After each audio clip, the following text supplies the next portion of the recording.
pambungad na panalangin, manalangin tayo. O Diyos naming Ama, ginugunitaan po namin at hinihingi ng awa at kapatawaran ang yumaon namin kapatid na si Dario. Kaya mo po siya sa iyo kaluwalhatian sa pamamagitan ng Kristo, kasama ng Espiritu Santo, ngayon pa sa walang hanggan. Amen. Pagbasa mula sa Ikalawang Aklat ng Makabelo. Nung mga araw na iyon, nagpalikom si Judas Makabelo ng mga kaloob na umabot sa halagang 4 na librang iba at ipinadala ito sa Jerusalem upang ihandog matagtubos sa kasalanan. Ginawa ito ni Judas sapagkat naniniwala siya sa muling pagkabuhay ng mga patay.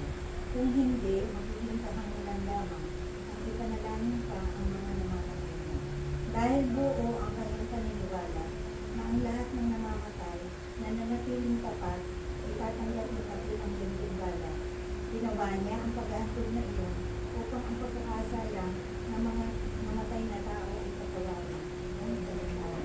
Salamat sa Diyos. Atin pong itutuloy, Panginoong aking mahal, pagsamo ko ay pakinggan. Panginoon aking mahal, pagsamo ko ay pakinggan. Sa gitna ng paghihirap, tinawag ko'y Panginoon.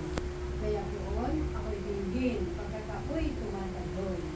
Dinggin mo ang pagtawag ko at ang paghingi ng iyong tulong. Panginoon aking mahal, pagsamo ko ay pakinggan. Kung ikaw ay may talaan nitong aming kasalanan, lahat kami ay tatanggap ng hatol mong nakalaan. Ngunit iyong pinatawad, kasalanan ay nilibot. Pinatawad mo nga kami upang sa iyo ay matapos. Panginoon aking mahal, pagsamo ko ay pakinggan. Sabik akong naghihintay sa tulong mo, Panginoon. Pagkat ako'y may tiwala sa pangako mong pagtulong. Yaring aking pananabik, Panginoon, higit pa sa sereno maghihintay ng pagsapit ng umaga. Panginoon aking mahal, pagsamo ko ay pakinggan. Magtiwala ka, Israel, magtiwala sa iyong Diyos. Matatag at di kukupas at pag-ibig ang dulo. Lagi siya nahanda sa sino man ay tumubos. Ililigtas ang Israel, yaong kanyang mga hiran. Ililigtas na sila sa kanilang kasalanan. Panginoon aking mahal, pagsamo ko ay pakinggan. Hallelujah, Hallelujah. Hallelujah, Hallelujah. Kaysa sa pagkamatay, kasalo sa pagkabuhay, ang tapat kay Kristong mahal. Hallelujah, Hallelujah,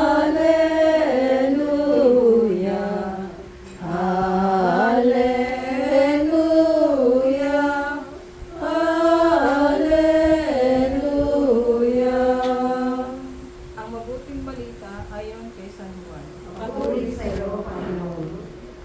Noong panahong iyon, si Jesus ay tumingala sa langit at nanalangin.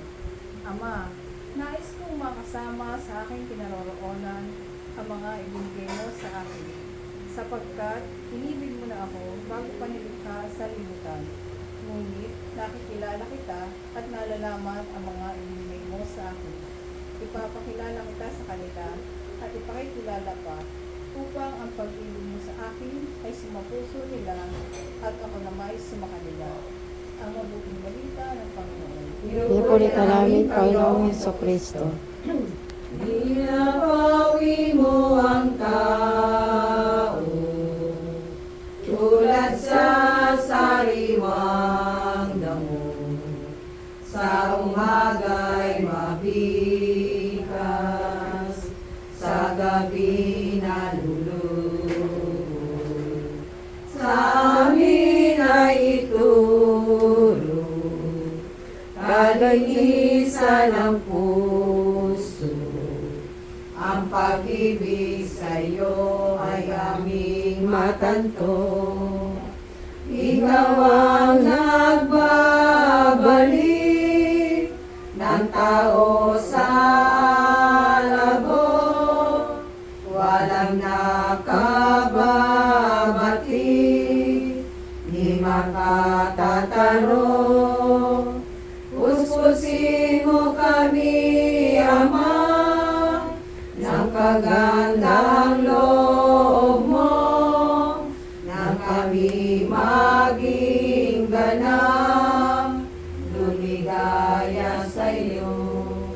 Lubhang mga Jesus, calling up mo po na makang mga mo, ang kaluluwa ng aming kapatid si Darius, binyagan na namatay na dahil sa kanya, ay nagpakasakit at namatay sa akin. Amen. Jesus ko ng anak sa masaganang dugo na yung pinawis ng manalangin ka sa lamanan. Kaawaan niyo po, Panginoon, patawarin sa kasalanan ng kaluluwa ni Dario at lahat ng mga kaluluwa sa purgatorio. Jesus ko ng anak sa pagpalaki ng gap, yung pagalangalan ng mukha. Kaawaan niyo po, Panginoon, patawarin sa kasalanan ng kaluluwa ni Dario at lahat ng mga kaluluwa sa purgatorio. Jesus ko ng anak sa masakit na lupas na yung kiniin. Kaawaan niyo po, Panginoon, patawarin sa kasalanan ng kaluluwa ni Dario at lahat ng mga kaluluwa sa purgatorio. Jesus ko ng anak sa koronang tinig na tumimo sa kasalpusan ng mundo. Kaawaan niyo po,